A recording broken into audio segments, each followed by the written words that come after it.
પંચમહાલથી સમાચાર છે। જાંબુઘોડામાં મનરેગા કૌભાંડ મુદ્દે કોંગ્રેસે કર્યા છે આકરા પ્રહાર। પંચમહાલના જાંબુઘોડામાં મનરેગાનું મોટું કૌભાંડ સામે આવ્યું છે।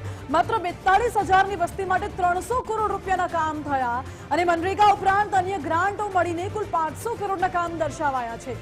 જે કામ થયા તેમાંથી માત્ર 22% રકમ લેબર માટે ચૂકવાય છે અને 78% રકમ મટીરીયલ સપ્લાય કરતી એજન્સીઓને અપાય છે। આ એજન્સીઓ જિલ્લા ભાજપના પ્રમુખના સંબંધીઓની છે, એટલે મનરેગામાં 60% લેબર 40% મટીરીયલનો રેશિયો હોવો જોઈએ। આ તમામ આક્ષેપો કોંગ્રેસ નેતા અમિત ચાવડાએ કર્યા।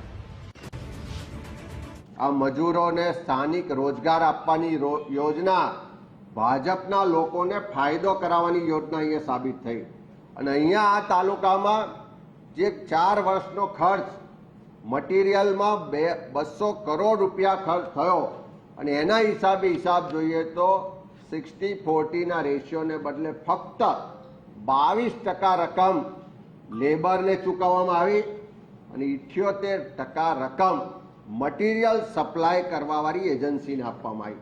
અને આ મટીરિયલ સપ્લાય કરવાવાળી એજન્સીઓ કોણ?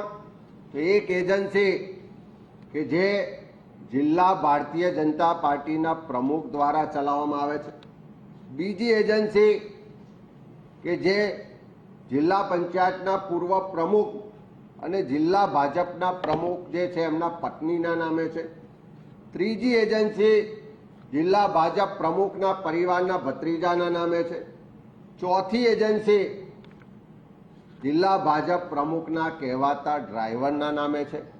અને આ ચારેય એજન્સીઓએ ખાલી એક તાલુકામાં જેની વસ્તી 42,000 છે એમાં 4 વર્ષની અંદર 200 કરોડ રૂપિયાનું મટીરિયલ સપ્લાય કર્યું।